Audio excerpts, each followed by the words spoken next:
Outing ഉള്ള ദിവസം പുറത്ത് പോയി എന്തെങ്കിലും കഴിക്കാമെന്ന് വിചാരിച്ചു. എന്നും ബിരിയാണിയൊക്കെ കഴിക്കുന്നതുകൊണ്ട് ഇന്നൊരു വെറൈറ്റിക്ക് വേണ്ടിയിട്ട് കപ്പ ബിരിയാണി കഴിക്കാമെന്ന് വിചാരിച്ചു. അങ്ങനെ കപ്പ ബിരിയാണി കഴിക്കുന്ന കടയിൽ പോയി അത് ഓർഡർ ചെയ്തിട്ടിരുന്നപ്പം ഇന്ന് അവിടെ കപ്പ ബിരിയാണി ഇല്ല. പിന്നെ എന്താ, എന്നത്തെയും പോലെ തന്നെ ബിരിയാണി ഓർഡർ ചെയ്ത് അതും കഴിച്ച് അവിടെ നിന്ന് ഇറങ്ങി. കപ്പ ബിരിയാണി കിട്ടാത്തതിൻ്റെ വിഷമത്തിൽ അടുത്തുള്ളൊരു മോളിൽ പോയിട്ട് ചുമ്മാ കറങ്ങിയിട്ട് വരാമെന്ന് വിചാരിച്ചു. ഇത്ര സമയം ഔട്ടിങ്ങിന് കിട്ടിയാലും തീരാറാകുമ്പോഴായിരിക്കും ഞങ്ങൾ ഹോസ്റ്റലിൽ നിന്ന് ഇറങ്ങുന്നത്.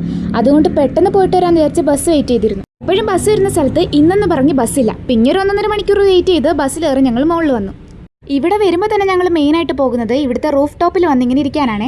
ഇവിടെ വന്ന് ഫോട്ടോയും വീഡിയോസും ഒക്കെ എടുത്തിങ്ങനെ ഇരിക്കും. പക്ഷേ ഇന്ന് ഞങ്ങൾ വന്ന സമയം ഒട്ടും ശരിയല്ലായിരുന്നു. ഒടുക്കലത്തെ വെയിലായിരുന്നു. വെയിൽ സഹിക്കാൻ വയ്യാതായപ്പം ഞങ്ങൾ കസേരെടുത്ത് ഈ ചെടിയുടെ അടുത്തൊക്കെ വന്നിരുന്നു. എന്നിട്ട് ഒട്ടും സഹിക്കാതായപ്പോൾ അവിടുന്ന് കുറച്ച് ഫോട്ടോസും വീഡിയോസും ഒക്കെ എടുത്ത് അവിടുന്ന് അകത്ത് പോയി. ഇവിടുന്ന് ഒരു സാധനവും വാങ്ങിയില്ലെങ്കിലും എല്ലാ ഷോപ്പിലും കയറി എല്ലാ സാധനവും നോക്കി അതിൻ്റെയൊക്കെ വില നോക്കി അതവിടെ തിരിച്ച് വെച്ചിട്ട് ഇറങ്ങുന്നതാണ് ഞങ്ങളുടെ സ്ഥിരം പരിപാടി.